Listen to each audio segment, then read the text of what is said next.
Are you racing 70.3 Coeur d'Alene in Idaho this year? Well, if so, this is the video for you because in it, myself, a YouTuber, and an experienced coach will go through the swim, the bike, the run, and transition, and all the other tips we can give you to help you have an absolutely brilliant race day. So get ready because we're going to go give you all the info you need. But who are we? My name is Coach Steve or Stephen Moody from Dublin, Ireland. I'm an IRONMAN U certified coach, but more recently I'm more of a YouTuber. I won't say influencer because that sounds really odd. But we're doing a load of race reviews for 70.3 and Ironman races, where I get you the information you need. But how do I do that? I reach out to a network of really cool people I've been very lucky to come across in my life that know courses and that they're race courses, they're organizing courses, they've coached athletes on it, so they know the scoop. And what I do is I simply ask the athletes the question that all you athletes are dying to know: is it a wetsuit legal swim normally? Is it really that hilly? And I get those questions. And in this instance, the expert, I am delighted to have my friend Coach Dave Latourette from who is going to talk us through the Coeur d'Alene course. Dave, how are you doing? And let us know a little bit about yourself. I'm great, Steve. It's good to be back on. We're in recording this now. It's the middle of winter here in Northern California, so we're doing great. So about me is I'm a lifelong coach, and over the last 10 years, I work a little bit more intimately with Ironman as well, doing a lot of the race announcing regionally here in the U.S. So I've worked at a number of events, but from a coaching perspective, or even previous to that as an athlete, raced at a number of different events, 70.3 Ironman races. So again, lifelong coach, more than anything, and teacher. I'm an instructor of kinesiology at the college here locally too. So a lot of hands directly into the mental, physical, psychological, and even from a, let's say, an operations standpoint, working with Ironman. So I get a lot of branches of the tree out there in the sport of triathlon. And as it relates to Coeur d'Alene, my first introduction to that race was I had athletes racing up there, so I went up and visited. Beautiful, absolutely beautiful area, very green, and it can be hilly. Some people think it's incredibly hilly, but it's we'll get to that aspect of the bike course more than anything. And I've raced it as an athlete. I've never raced a 70.3, but I've raced the full Ironman distance, which all that really is now. It's, although some tweaked, it's half of the full. And I've announced up there both for the 70.3 race and for the Ironman race that it's been up there. Yeah. I So think I got it covered. no, I definitely think you're not only a bloody nice bloke, but you're also very well knowledgeable, of course. So if we excuse the pun, let's dive in at the start, and we'll talk a bit about the swim course, which looks very simple in terms of navigation. But what can people expect on their one lap swim, Dave? Yeah, like you said, Steve, really, really easy navigating course. They're showing everything here as left hand buoys on your left hand shoulder. So it's always yellow. That's one thing that's great about Ironman. Yellow's out. Your turn buoys are your reds, and then orange back. So you're going probably, we'll call it 800-ish meters out, 200-ish meters across, and then another 800 in there, close to the right kind of math. I don't know if that's the right math or not, but it's pretty close. So you're about 200 meters across when you do that. Like now, everything is that kind of rolling time trial started to beach. It's a really nice sort of sandy beach. And one thing that's really cool about it, just to hit spectators real quick, the beach sits down below sort of a walkway ledge area, so it's packed with spectators up on top of that ledge, sort of where that white is. It's sort of the walkway there.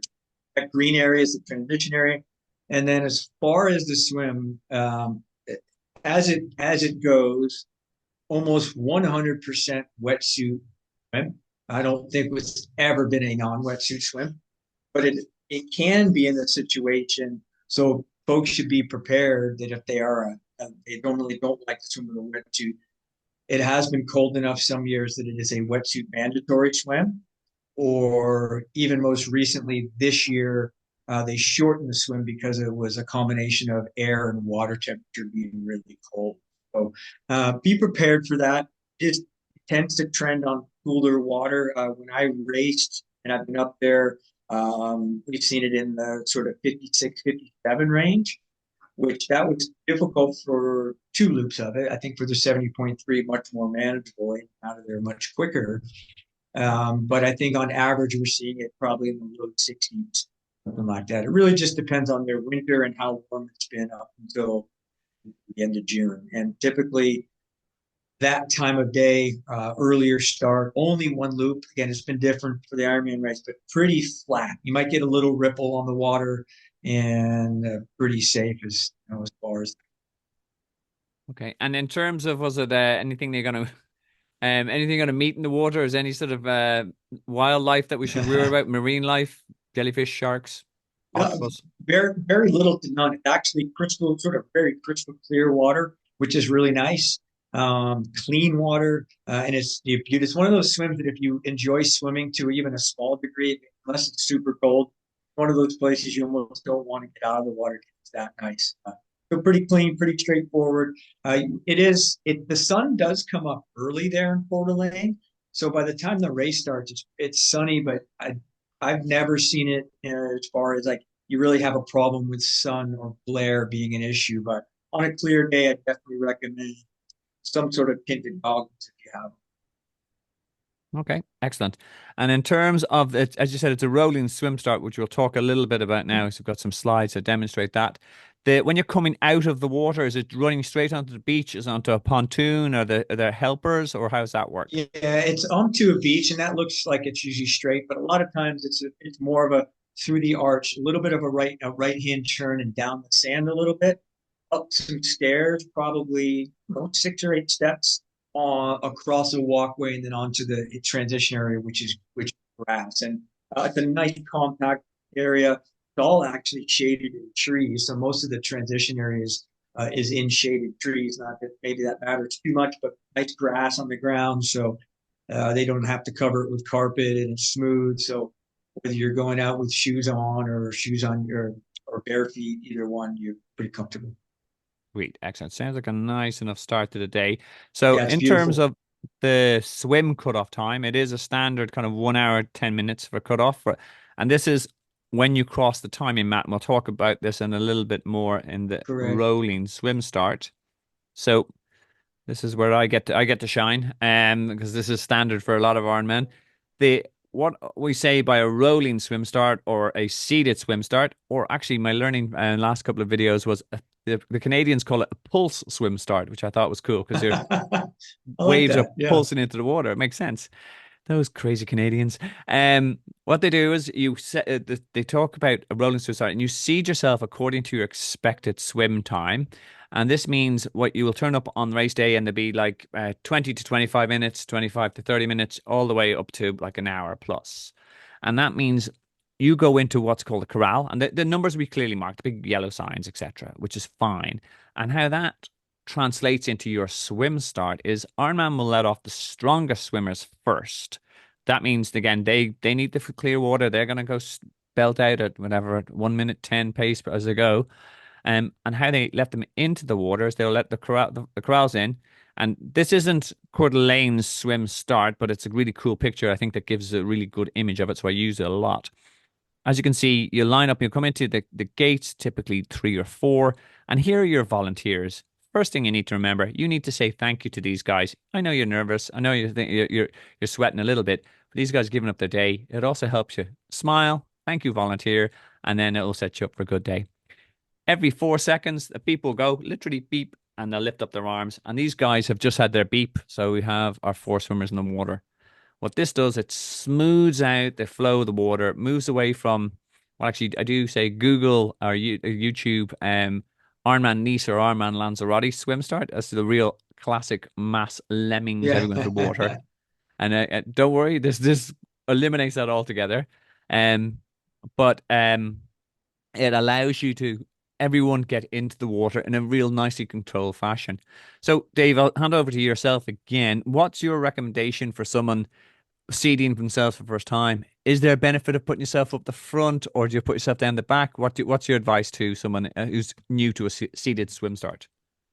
So, we do have, and I'll take this from the perspective, two perspectives. One, as let's say, being part of the race staff as an announcer, and one of my roles is, and I see that, is to try and make athletes understand that we want them to swim with like swimmers. And I say this to my athletes too: don't try to move up, don't try to move back. Get yourself around people that you like. Get yourself in an area where if you think you're a 40-minute swimmer, start around the people where the group and the sign say 40 minutes. Yeah, there's some finagling that maybe if you think make them a little quicker on that, you move to the front end of it, or vice versa on the back. Because the reality is, if we get everybody around people that swim similarly, we don't have people swimming over athletes, and we don't have athletes being swum over. And regardless of when you start, you get your 1 hour and 10 minutes. And again, the other piece to that is if you're lining up correctly in the right places, it's faster. Because if I was historically a 30-ish, just under 30-minute swimmer. So I'm going to want to line up with those people. I want the 29s to pull me, and I want the 28s to pull the 29s, et cetera. And that goes all the way down. And it's fun in a race, especially like Coeur d'Alene, sort of calm water, no current. If if you stand out on the beach and up elevated, you can actually see the current and sort of like a whirlpool effect. You can see the current that goes around the courts, and it Cool. will pull you around. So it's advantageous to be in sort of the correct place. And if you miss by it, you're not sure, you're a newcomer, you've never done one, you just get it as close as you can get it. And then the good thing too is, like, if you're uncomfortable as a swimmer, because you're only going four at a time, if you feel like you want to stay free of even the smaller groups of people, let's say, for instance, on this course, it's everything's, as you guys would say, Steve, it's anti-clockwise, so it's left-hand turns. Start in that right-hand channel at the top there, swim, and then just move off to the right a little bit and give yourself clear water all the way around. Is it slightly longer? Sure. But if it makes you more comfortable, it would be faster. Yeah, no, absolutely. And again, the point you made a really valid point there as well, Dave, that again, your time only starts when you cross the mat. So there's this fallacy that, I'm going to be tight for the cutoff time. I'm going to put myself up further and all the rest. That'll give me a couple of spare minutes. Rubbish. Your time will start because you've got your timing chip on your left ankle. When you go across the mat here, you can actually see the mat here. So you have 70 minutes to complete it, regardless of when you go in the water. Like the first wave, Right. I think will go in around 7 a.m. I think we'll cover the race timetable in a second, but it doesn't matter if you go in at half seven or 7 o'clock. You have 70 minutes. And as Dave correctly pointed out, if you put yourself too far up, you will get swam over by stronger swimmers. They'll be unapologetic about it. They'll go, "You knew the rules, pal. Go to the side." But they don't Correct. want to do And it, that. and So it, they'll and it also, Steve, sorry, Steve, it also makes it, if you start early, sometimes it makes it worse for athletes because they do have so many people coming around them and over them. We've seen athletes have panics. They don't know how to manage it, and then they can't get off to the side. Or so the best thing you can do is get around like people. So I agree. And yeah, and again, that's the other real key point as well, which you've mentioned, Dave, is that like if you are well, you swim 2 minutes per 100. If you're around people swimming 2 minutes per 100, it's easier to draft together. You almost create your little pack, your little wolf pack, for want of a better word, for that's going to Yeah. pull you along in the water. As opposed to if you go in too early and you're trying to and you've never swam a 130 per 100 in your life and you're trying to chase someone to hold their feet, good luck. And talk to people in a corral. What are you hoping to do? Oh, 38 minutes, 40 minutes. I did 38 in, was it 70.3 Ohio last year? And go, and I have that conversation and I identify those guys' feet and I went, "Oh, it's a nice yellow wetsuit you're wearing." And I will stick on him because I'm going like this. This is why I love those colored wetsuits. You go like, yes, I'm not going to Yeah. forget because you like, when everyone looks the same in the water, but you sort of go, look, he's going to do a lot of the work for me today. I will say thank you when I leave the water and I burn him on the bike, but I let him do all the work, Mr. Swimmer. Yeah. Yeah. Yeah. So, and again, it's nice. It's also nice and polite to talk to your friends across. Yeah. So, essentially, myself and Dave are hammering the home point, but it's really key because this sets you up for a nice day. Seed yourself honestly. Make sure you're aware of what your target time will be, and don't think you're going to suddenly turn into a 30-minute swimmer if you've only ever swam 35, 40 minutes in your life, and set yourself up for a good day. All right. Any last minute on the swim on our pulse swim start? We'll go Canadian here. No, I think everyone's going to love to swim at Coeur d'Alene. So it's It's beautiful up there. Oh, it looks, it sounds mint. Okay, so we will talk a little bit about transition now. It is a single transition, is that correct? Yeah, correct, which makes it easy. Fantastic. And also, again, we're doing these videos. I'm learning new terminology. What Ironman do two types of transitions in 70.3s. One is what they call a clean transition, where they use these red and blue bags, and there's a bit more to it in terms of packing. But otherwise, they use what's called a traditional transition, where they have every. You can actually do it like your classic sprint and Olympic, where you put stuff by your bike. Am I correct in saying that it is a traditional transition, a clean, a traditional transition in Coeur d'Alene, or do they use Yeah, the back? and I'll just if I the last time that I was there announcing it was a what you call a traditional, like you referred to clean transition. So I always call them dirty transition, right? Because at first, and here's my little this is my little joke that I use with the athletes when I do the briefings is if you've never seen it before, when you start in the morning, you look at the transition areas, they're all nice, tidy, shoes lined up, helmets, et cetera, et cetera, et cetera. And then when you come back from the bike and you rack your bike, it just looks like a yard sale. I always talk about making sure you're organized and keep it tidy. So yeah, it's again the last time I was there with the traditional transition, just run up through the transition off your bike, excuse me, off the swim, on the grass to your rack, and then everything is just generally set because it's a single transition. Everything is right there on the ground, set up next to your. Typically, because we're racking, the standard now is racking your bike by your saddle. So typically your best place for your gear is on either side of your front wheel, sort of where other people's. Absolutely great. And again, as I said, with it being a traditional, there's some classic tips you can do in terms of how you kind of, as I said, lean, putting your helmet on the handlebars, or where you leave your shoes. If you're going to run with them, and you need a couple of decisions to make. I have some kind of general tips and little short tips about how to find your bike, etc. In the videos below. But I think Dave and myself will 100% recommend that when you are checking in your bike the day before, walk your two transitions, as in, so walk from look, find out where the swim exit is and walk where you're going to be, because you'll know where your bike's racked. And then also figure out what a big inanimate object is. There you go, like so, because everything looks different in the heat of battle, and you've just come being horizontal for the last 40 minutes, and now you're trying to figure out where your bike is. Make sure you know where you're running to. And then also where you're running out of, where the mount line is, where you have to cross the entirety of your bike before you hop on that. By the way, a little lesson from my personal experience.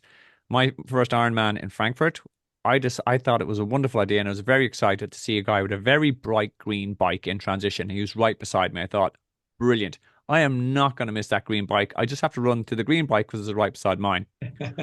It never dawned on me, Mr. Green Bike Guy was a way faster swimmer. So, I lo- so pick something that's not going to be possibly gone. A portaloo, one of the trees, the number of the rack, etc. Um, and also wetsuit strippers slash peelers, are they available in Coeur d'Alene? I when we had the last time we had the full distance up there, yes.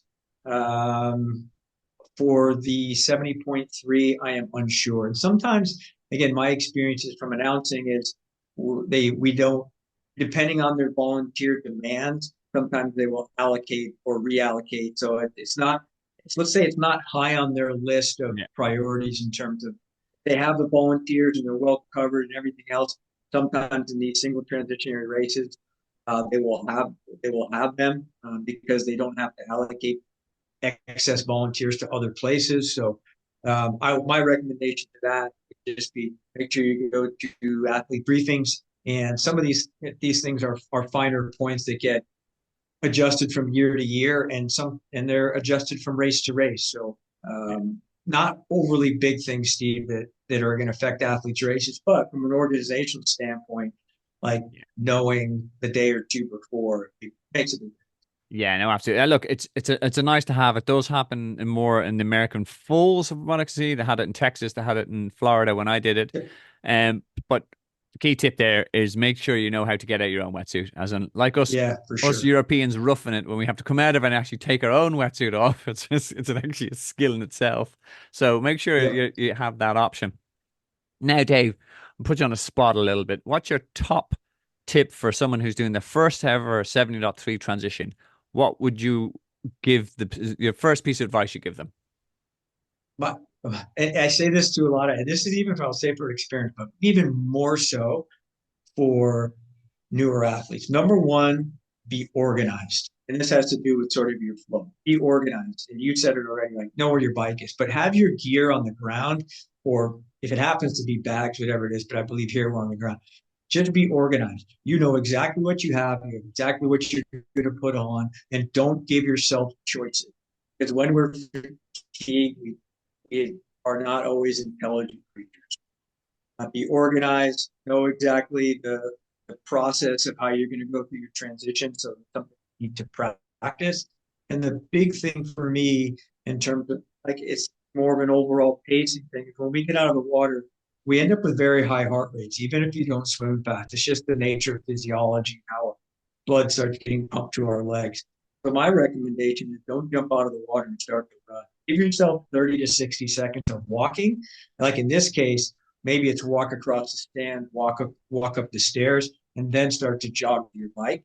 Or maybe if you prefer to, and time is not a major issue, just walk to your bike. Keep your heart rate down, keep your wits about you, and that way it's easier for you to make your transition. So that be organized and be really intelligent about your pacing, and don't let your excitement of getting out of the water take over your brain and your mind.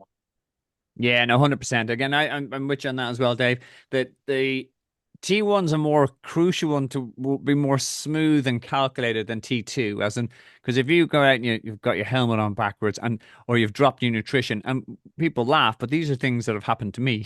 um, And so I see it every race as an announcer. So yeah.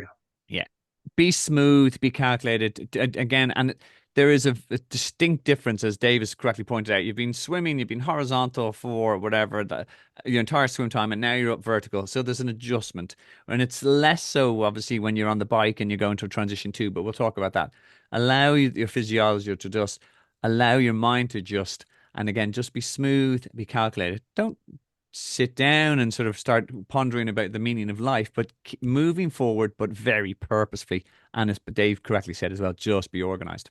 Righty ho, we've gone through our swim, we've gone through our a smooth transition, and just a quick one, by the way. I hope you're enjoying the video. As always, I'm enjoying chatting to Dave. He's a wealth of knowledge, and he's just a very easy to deal with bloke. So if you want to check out the video, as in subscribe to the channel. Check out Dave's Insta as well, and make sure you follow up and drop him a DM if you'd like to talk more about the courses, or even coach. You'll be getting coached by a top-notch coach in America, and that's our information there. Right. So enough of a sales pitch, but again, it does keep the channel alive. We will move on Gotta to do it. yeah, and thumbs up. God, yeah, thumbs up for free. Just keep throwing those likes out.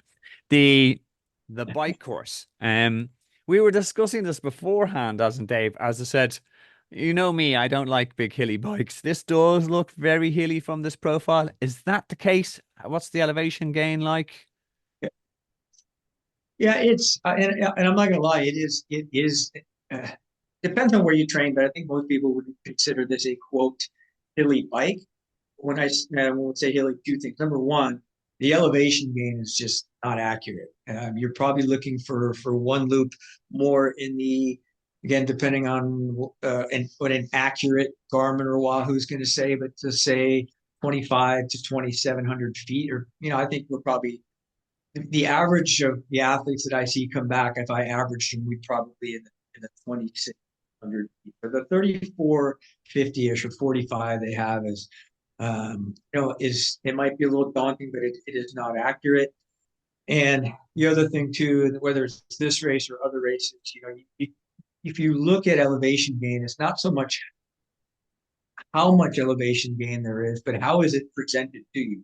Is it a bunch of really gentle, rolly things? If you go look at a course like the old Ironman Chattanooga, where or courses where you gain a lot of momentum on a downhill, You can carry that over the next hill. That elevation starts to flatten itself. This one, though, will play a little bit definitely towards its 26, 27, 20, 800 feet of climbing because you're going to have, I'll say, two climbs in each direction that are, especially in the outbound, you're more two sustained climbs. And if you look at them there, Steve, you've got one that's at around, we'll call it 18-ish, and then another one down in the valley that's 20, I'll call it 3. Those are sustained in that we're talking for some people 15, 20 plus minutes or more. But that's all about just being smart about your pacing. And what's ironic is there's two small hills on the. So if you look at the course as we start, if you want to do this, you're going to leave the transition at the right hand turn. So it's an out section and a back section along the lake, which covers about 16 miles. Mostly very, very gentle or flat part of the course with two little hills that you go over there. Again, that's those two little sharp right there, the same hill that you go over out and then come back. Oh It's yeah, yeah. short, not steep. And in the what used to be in the Ironman distance race before they made it a 3-lap swim, you had to go. It was ugly. You go out on that same section of road on the bike trail. You go up the hill, down the hill, and turn around at the bottom and come back up. And then you have to do that twice. It was a anyway. The first Psychologically 16 damaging. miles in. Oh man, the first 16 miles in town there along the lake and then back into town are pretty quick, pretty smooth. A lot of spectators leaving and then coming back into town before you get out along. You'll cross a bridge and then end up on the second out and back where the climbing is. Um, Typically earlier in the day, it's not very windy, but the wind can pick up. Traditionally, headwind out, tailwind back if there is a wind. Again, I'd say that, but it can vary. So we just kind of watch the weather up until up. And then if you look at the first climb, I'll go through those, Steve. The first climb there on that big, and it looked steep, but you're going from 20, 21, 50-ish feet up to 26, we'll call it 50-ish. So you're going 500-foot climb, but you're doing that over a solid 3-ish miles. Yeah, yeah. So it's more gentle than it looks. And my recommendation for people is just make sure you have the correct gearing. I think a lot of people get hung up in, and maybe you see this, you comment on it, Steve, is a lot of athletes get hung up on, hey, this is my bike and this is what I have, and I just have to train hills really hard. To a degree, sure, we need to train a dynamic course, but I think if you have the proper gearing and you can manage your output, whether in power and watts or in heart rate or both, you give yourself caps and then you just don't go over those. And if you have the proper gearing, I think it's easier than it might look to manage on the course. And then the second piece is you're going to have some fast downhills. So after the first big uphill, that is a very fast downhill. Good athletes that are really comfortable in the aero position could do that in the aero position. If you're not, you're just on your hood and hard about it. And then that Is second it is climb it up is it there, technical at all in terms of the descent, or is it it is just not. straight Yeah, down? that's a Okay. good question. It's wide open. So it's not technical. It's not twisty. Sight lines are very, very good. And then you sort of have, as you can see, it stair steps up there. It's two sort of shorter climbs. It's a climb, a little descent, another climb. Those are gradual. They are when they make that look a little steeper than it really is. And then you flip around and you come back, and it's faster coming back. It's again, you're losing elevation gain on the way back, and you have two very fast descents before you come back into town. Lovely. And we mentioned aero bars. What are we saying as in TT road bike if you've got the option? Yeah, I think it's aero bike or TT bike, tri bike all the way. I think what you're going to gain in the first 16 miles of predominantly flat terrain, plus the downhill, and even some of the after the first, I'll call it, quote, big climb, you go into the valley and you come back up. There's areas in there where you're going to end up in aero position, not as steep as it looks. And then the amount of time you spend aero on the return you'd lose a lot of time if you chose your road bike over your TT bike.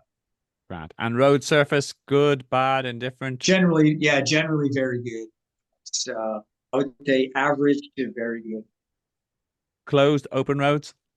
It is predominantly closed. There's going to be some stuff that will, have its tendencies, but Yeah. on the big outbound section. So once you leave town, some of it in town, for example, you're on one side of a double lane road and cars are on the other side with a median in between.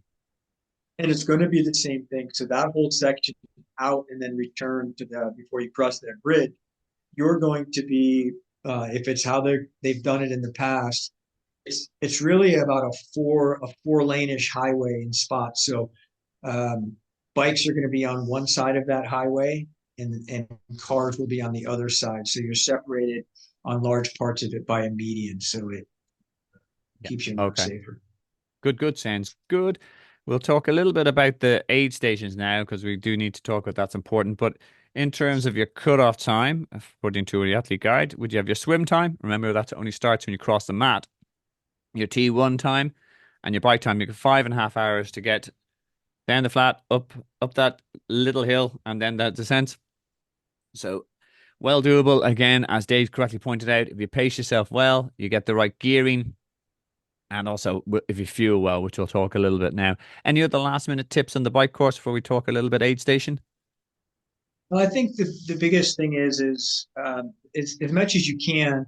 We could probably do a whole video or a small video on it. Was how to choose the proper gearing for yourself. I often see a large majority of our athletes they just put themselves at a disadvantage by not having the proper gearing, on a course like that. And for example, I'll just give an example of one athlete that I've got there. He's a pretty strong athlete. He was in Topo this year. He's raced at Ironman World Champs, and he actually qualified at Ironman Coeur d'Alene when it was an Ironman. And he's a sub 530 on the bike on this course, and he's riding compact gearing. So he's riding a 5036 or a 5034. Actually, yeah, 5034, 50, yeah, 5034, and riding like an 1128 in the back. And you're going to find athletes that aren't even riding close to that speed on a 5339 with an 1128 or 1130 in the back, and it just maybe just not the right gearing. And what people will say, Steve, is like, well, on the downhills, I run out of gears. And in my opinion, for 95% of the field, the races, if you're going over 30 miles an hour downhill and then you get to 30, you shouldn't be pedaling because we're not talking about a 20K PT. We're talking about this is an exercise in energy conservation until you get to the last 5 or 10 Ks of the run. Yeah. That's what we're really dealing with. Absolutely. And if your legs are spinning out, as I said, like you just enjoy gravity, enjoy the downhill, and also be situationally aware because at that point that's where athletes might have a wobble or whatever, and you sort of go, that's where accidents happen because they're chasing the extra watts, they're chasing the extra. Yep. Mate, just enjoy the ride and get to the Yep. point where you've got the bite back in the gears and you're able to was it hit back on your target power. No, absolutely. Great advice there, Dave. Right, so we will pop on. Oh, just a quick one. There is a video in the comments below which shows the 3D video and also the Google map of the Google map and shots. You can actually see what the bike course. That's from the endurance guy. He does a little bit of work for me. Check him out. But we'll talk a little bit about aid stations now. And I'm gonna have a little rant here because I think it's very important. I'm pretty sure that Dave does this in his pre-race talks. I can't have to hammer home this point, right? There's two things you need to know. One, rubbish, and again, for Americans, that's our European word for trash. Um, this this is the only spot on the bike course where you can drop a water bottle, you can throw an energy gel, etc., a banana skin, whatever, just between here. And if you don't, Mhm. two things will happen. You will be known as a dick in the triathlon community, and two, more importantly for you, possibly you will get disqualified if you're spotted by a marshal.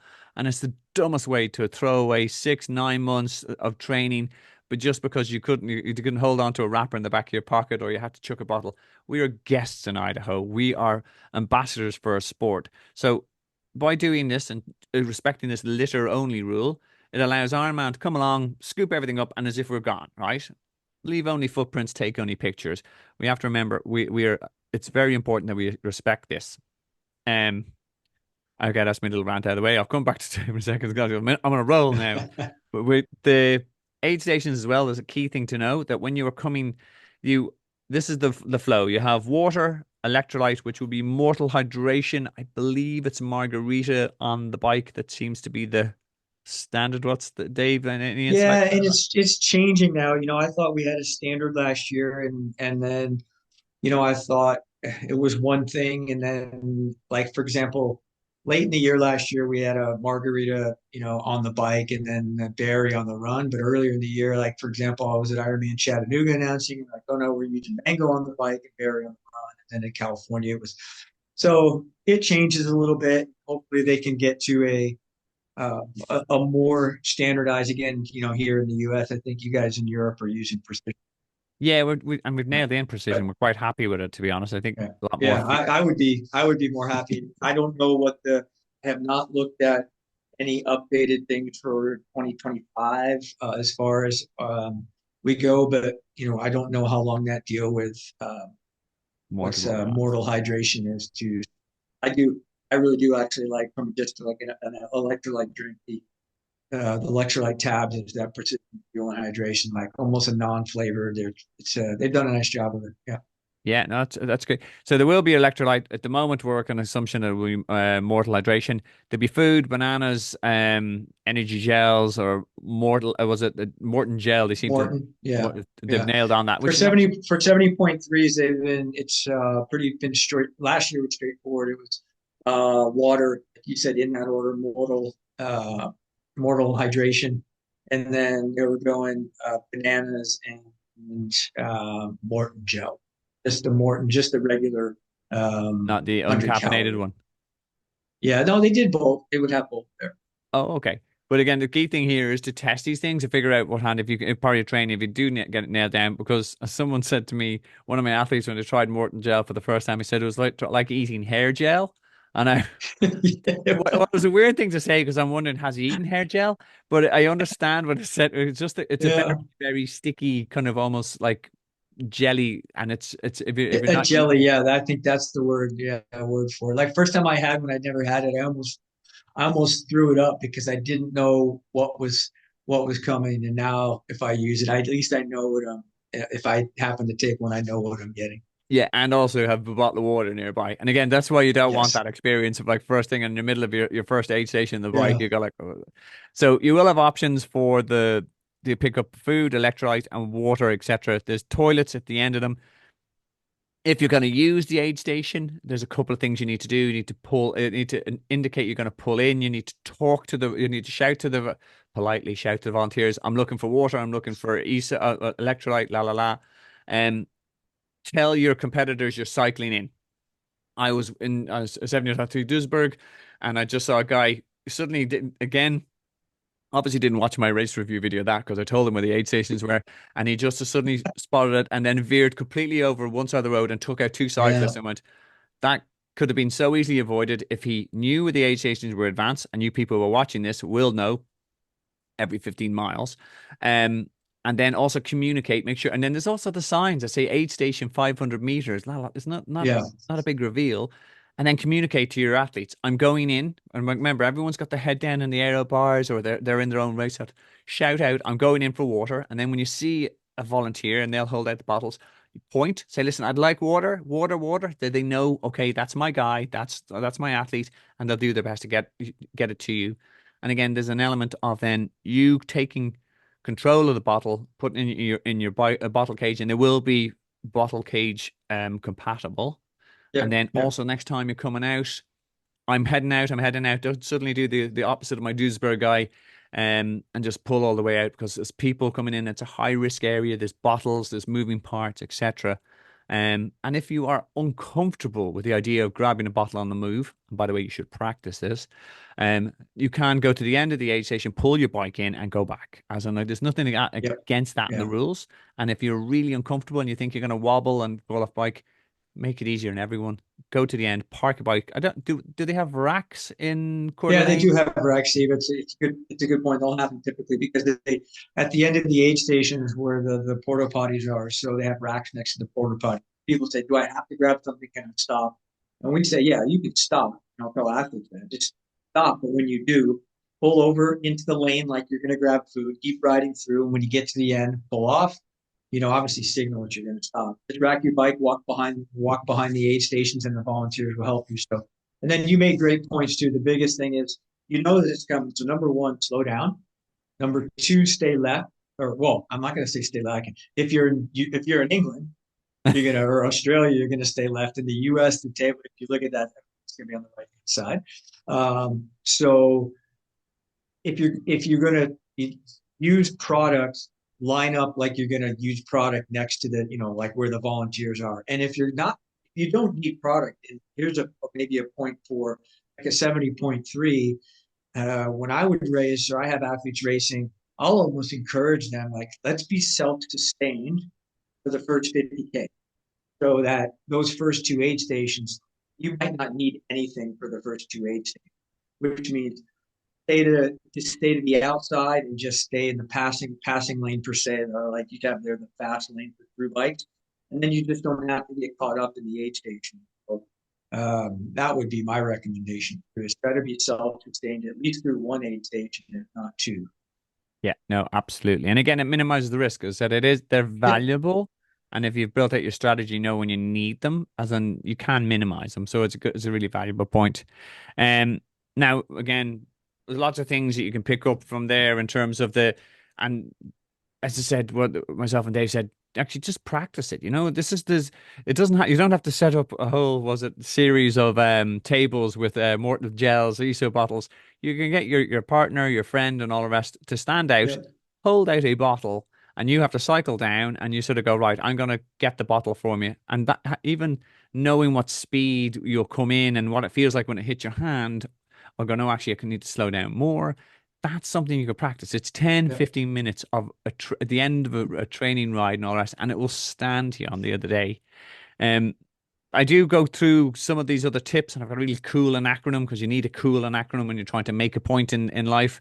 That's how to handle an aid station. I've got some cool demo videos, including, and I must get the name of the pro. There was a T20 SRT 100 race where a pro, and he knocked four bottles out of the hand. It was like he was trying to do it as part of a joke or one of a Yeah. fairground game.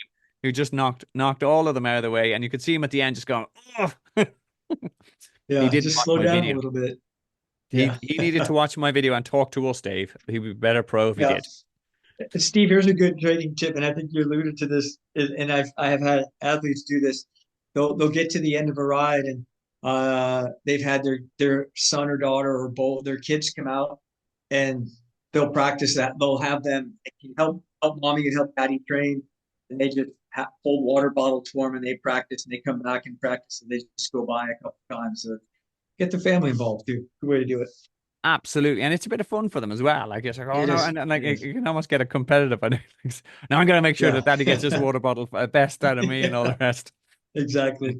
And then one of the kids is gonna put like salt water in it just to make a point and all the rest. But again, that's Yeah. part of the whole process. Righty ho. Oh, So or something else in the bottle. We won't go there, but hey, there we could be could. electrolytes in there. You never Um, know. we will go back to transition again. It's our same transition area, and we don't need to worry about again. We'll do listen to the athlete brief, but our understanding it will be a traditional. Therefore, do not worry about the red bag. Yeah. Um, it There'll be bike catchers, no bike catchers. No, you with that traditional transition or dirty transition, you're going to rack your own bike again. Rack it by your saddle when you come back. Yeah, DIY. I like it. It's like us poor Europeans have to do it. Um, And again, this will also come back to as we were discussing at the start. When you're checking in your bike, walk the two transitions. The second transition you will walk is when you come to what they call the dismount line, where you have to stop your bike in its entirety before you actually get off that bike. And there'll be marshals waving and telling you to slow down, listen to them, and say thank you. And then you need to know where you need to run Because it will be a different entrance point from the mount from the exit bike out. At Coeur d'Alene, it's going to be the same exact spot. So the spot that's your mount line is going to be from the opposite side, your dismount line, and you're coming back into transition in the same flow that you left transition. So it's just 180 degrees flipped around. Lovely. So it's a nice, smooth, compact transition. Um, Again, you cannot take your helmet off until you've racked your bike, or else you will get a penalty if you've got a very, very zealous marshal. One of the, but again, we follow the rules. Rack your bike, take off your helmet, then you put on your runners, and then you go out for the run exit. What is your top T2 tip, Dave? We talked about it before, but again, be organized again. Like know where your shoes are. You said it, know where your bike at the rack. It's a lot different coming back. If you're coming back and then you're looking around, it just looks a lot different, and you hit that point. But once you get in and get racked, just be calm when you get off the bike, when you're running with your bike. Don't try to rush because especially here at Coeur d'Alene, although the grass is pretty smooth, there are some spots where your front wheel hit the root or things like that. So just be calm as you get to your bike. And my biggest thing, unless you are really racing, I mean straight up racing where 10 seconds matters and you're trying to get out of transition area quick. My recommendation would be rack your bike, breathe, be calm. Uh, the way that I refer to it is when you put your shoes on, be quick, but don't rush. Meaning have your process, be quick with what you're doing. But once you start to rush or push it, be quick, but don't rush. And for a lot of athletes, it might be advantageous to actually, instead of running away from your rack, is to walk. You can either put 30 seconds on it or 60 seconds on it. Or I have some athletes where I know they're overzealous and they're not necessarily racing. They might be racing for PRs, but they're not racing for, let's say, a podium or a spot to worlds. And it's hard for me to get them to see it until they actually do it. Because I want you to rack your bike, get your shoes on, and I want you to walk until you leave the transition area, until you cross that kind of timing that line to start the run. So allows you to relax, keep your heart rate down. For some people, it might mean take a gel, get a little bit of fluid in, just allow them to calm themselves and not get too caught up in the sort of the amp around the transition area. It's not for everybody. If you feel like you can put yourself in easy jog mode, then do that. But be calm and take some time just to settle into the first 30 to 60 seconds of the run while you're getting started. Yeah, no, absolutely. And again, I agree with you. Be calm, but Quick, I but also don't rush. yeah, that's it. Don't rush. But I also again, what we have a saying in my little squad that we go look, and it says NGHIT2. Nothing good happens in transition two. So yes, The get in, truth. get your runners on, and start moving towards the run exit. Don't sit down, don't stretch your hamstrings, don't sit down and think about you've got a half marathon coming on. You're as well as making sure you've backed your bike, you've put your helmet down, you've got your runners on, and pick up your hat and pick up your visor and start running or walking towards the run exit, because every step you take means it's a step closer to the cool finish line. So I'm sort of going like, and I've seen guys sit down and they start going to the toilet and they start like talking to it, and I go, no, no, no, no, no, no, no, no, my Yeah, friend. just get out of there. Just get out. Yeah. As I And said, and one just of the get one of the things I say, don't do anything seated or standing still that you can do effectively while you're moving. Put your bib number on. If one thing that I've done for years, my athletes is they have a small plastic bag, and I'm like, if you have any kind of electrolyte shoes, if you've got gels, if anything that you're going to take on, put it in a small plastic bag, pick it up, take it with you. If you can walk and put it on, jog and put it on. To be honest with you, Steve, without like putting pressure on athletes, I just want them to get out. I want you out of yeah. transition area too, because it's too comfortable. It's too comfortable to stay there. Yeah, no, absolutely. Yeah, so nothing good happens in T2. I'm definitely getting t-shirts printed up with that. That and Yeah. possibly don't be a dick and litter, as in that, because I think this Yeah. could be my, I don't know whether Ironman will brand them, but however, we'll have to crack with them. So there's some other tips in the comments below, little short tips about how to get your runners on quickly, little tips, put a bit of Vaseline on the back of your runner, it'll help it slide on, etc., etc. picked up from years and years of experience. So avail of that. Now we are out Tricks and on the tricks and run. trades. We're on the run course, 2 loops. What can people expect? What's our road surface? What are we on there, Dave? Yeah, we're pretty much 100% pavement. There's some cement sidewalk, pretty much either pavement as in pavement on the roads, and then you will transition to at the far end of there. You're going to see that little on the far right. There's a little dog lane all the way down, and once you get out to kind of Coeur d'Alene Lake Drive, you notice that you're on a really nice bike trail that parallels what was the beginning of the bike course. It's 2 loops, essentially. It's 2 out and back. So you leave transition area, you'll come past the finish line through Coeur d'Alene Lake Resort, and then you see where there's that little loop there. And that's where it kind of quote the 2 loop section begins. A lot of people hang out and spectate there, which is really nice. So head through a nice little park. Once you leave that, somewhere in the neighborhood of the first mile, by the end of the first mile, there's a see, very deceptive in terms of elevation gain there, right? So Oh my when God. you look at the low point, you're at 2150 and the high point is at 2180. It's only 30 feet. So there is nothing there that looks anywhere near as daunting as that. Um, Even that the turnaround where you have those ups and downs, those are very gentle grades up, gentle grade down, turn around and come back. Or a couple little bumps in the first, which would be sort of the first-ish and last-ish mile of each loop. Again, they're not long. They're just sort of sharp, and if your legs are fatigued, it'll take it out of you. But it's just nothing extended and nothing that's going to last that long with you. So I don't think sort of geographically there's anything about the course that you have to worry about. Mostly flat, but for me, I think it's just enough undulation that I think it actually makes it a slightly faster course because you're just not stuck in a metronomic flat run. You don't have any really hard, longer hills that really take the legs out of you. I think some of the gentle downhills actually allow you to get your cadence up. So to me, pretty straightforward. There is some shade out there if you happen to need it, if it happens to be a warmer day. And I would say that shade would happen in the first half of every loop, or actually, it would be the first and last half of every loop. And then on the outbound section, when you get out there by the lake, you're much more exposed. Cool. I think it's a neat course. They changed it, being a 2 loop course. They take away those. They take away that big hill that you would have had to run up on from the bike course that you rode on, and it gets you a cool experience when you come back to that park that's in the square there on the screen where the green park is. You run through there a couple times. Spectator friendly. Call it a hot corner out there before you come through the second time, and then head back. And then the finish line on this course, as far as you hit Sherman Avenue, and it's this is the great part. It's a gradual downhill into the finish line, so you get moving kind of nicely. It's just a nice gradual downhill, so you don't have to fight it. And really cool finish line, one of the better ones in the sport. Fantastic.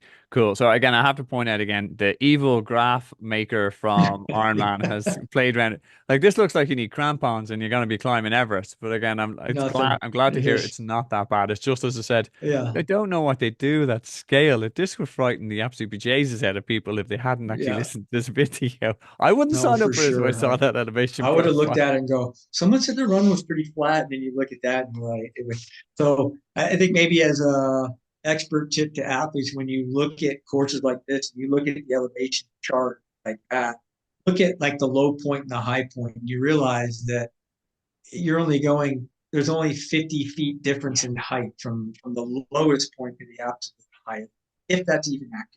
No, agreed. Okay, cool. Good old run course, and we have got to get the swim, the T1, bike, T2, and run done 8.5 hours. Again, pay attention to your nutrition. Was it make sure you have a good pacing strategy? Make sure you've done the training on the hills for the bike primarily. Pace the run. Know you're going to get a couple of up and downs. Use it to build momentum and actually keep the whole thing interest. You will get to this finish line, which And it is a again nice finish line. I'm just a bit disappointed we didn't get a picture of you with you at the finish line. That would have been cool. And there's I Dave. actually announced it that race too, so I was there. We did, you see, but again, that's your problem, Dave. You're just too humble and you're too polite and you're staying out of the limelight, giving the guy. I would be beside him actually if I was an announcer, holding his hand, going over the finish line, because then I'd be in the pictures, and that's why no one will ever hire me as an announcer. But a good finish line, one of your favorites, or how's it rate?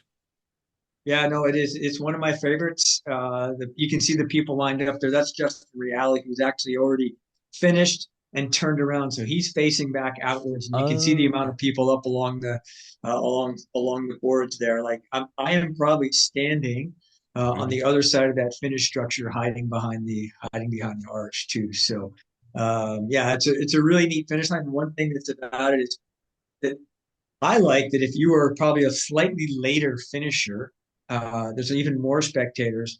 But as you come down the street, on either side of the street, there's restaurants, bars, um, shops and stuff, and people are outside eating ice cream and doing everything, cheering you on. And the community really supports this event as far as that goes. That they're out there and their volunteers are out there, and the shop people really have embraced it over the last oh gosh, probably it's 20 plus years now that Ironman's had a 70.3 or a full distance race in Coeur d'Alene. They're well versed in Ironman. I know. Yeah, I've heard good things about the community support on it. Um, as I said, by the way, if I was him, I'd be definitely looking at that time. I'm wondering where I could have got 8 seconds. Yeah, he looked at that. He rolled his eyes. So Justin reality. It's 2 years ago. Justin Drayton is a pro now and then sort of still cutting his teeth, but he's also improving nicely and learning the trade as a professional. Including his sprint finishes to get 8 seconds over his time. But listen here, if I Mm-hmm. ever get to a time where I've got anything that doesn't have a 4.5 in front of it, I'll be only delighted. Yeah, Um, yeah. Alrighty. Okay. So some other final considerations, and I always reference these because there's things that myself and Dave have talked about that will be more useful to you. We've talked about nutrition. There's a little video below that will give you very high level. How do you plan your strategy, your nutrition strategy? What should you take? How do you eat it? How do you keep on track? Some very simple home truths in that video below. A lot of people will come traveling for this cool location to come to Idaho. How do you pack your bike? Would you need a packing checklist? There's another video that covers that. And the time when myself and Dave earn our money, as in when in the last 2 weeks, where athletes suddenly decide that they're losing all the fitness because they haven't done a 90K bike or that, they're getting sick and la la la and all this sort of taper madness. Some tips there, mainly listen to your coach. Um, the last kind of last minute tips to kind of build into your logistics, make sure you've got your logistics planned out, make sure you know how you're getting there. You've given yourself time. You've watched this video a couple of times. You've told your friends about it. And you've also read the race briefing when it comes out. You plan to attend an athlete briefing. Things change, and you just keep on top of it. The whole thing here is all about minimizing stress and coming up to the race day is like a coil spring ready to explode. Final thing for timelines. In terms of logistics, you can check in from Friday onwards and Saturday as well. Is there any tips that you give your guys in terms of Coeur d'Alene specific that when to check in or what's a good approach on that, Dave? I don't think there's any specific. I think if you want to here's my pro tip. If you're there Friday and you can check in Friday and check in Friday. Lines tend to be smaller. You can get to a briefing. It's less crowded. That kind of thing. So if you can get there and you're there early enough and you're like, oh, I'll just check in Saturday. I just recommend checking Friday. That way, all the little things are sorted. To be honest with you, Steve, like you've got your bib number, you've got your stickers that get put onto your bike and those kind of things. You just don't have one less thing to deal with on Saturday. And then as far as that goes, whether it is Friday or Saturday, a lot of times quite often the busiest time at check-in are just before athlete briefings. So for example, 10 o'clock, 10:30 on the Saturday, and then same thing, 12:30, 1 o'clock, 1:30 on the Saturday. So I'll even have people that are like, well, I'm going to go check in and I'm going to go to the briefing. Like, okay, here's my pro tip. Go to the briefing and then go straight to check in because Yeah, the yeah. lines are really reduced. you reduce the amount of time you're standing in line. So go to the briefing first, then go check in, and you'll be well. Yeah, and it's back to that Tour Just de France mantra, isn't it? Why stand when you can sit? Like, why sit yeah, when you can lie down? And that's energy conservation. So if you're standing all day long and queuing to get into the transition two, and you're kind of, and also you're looking at other people's bikes, going, "Wow, his bike looks faster than me. Wow, he looks taller than me. yeah, She looks taller than yeah. me." It's just draining energy, and you'd be surprised how much it can suck out of you. But yeah, I'm a big fan of arriving there early, getting the check-in done.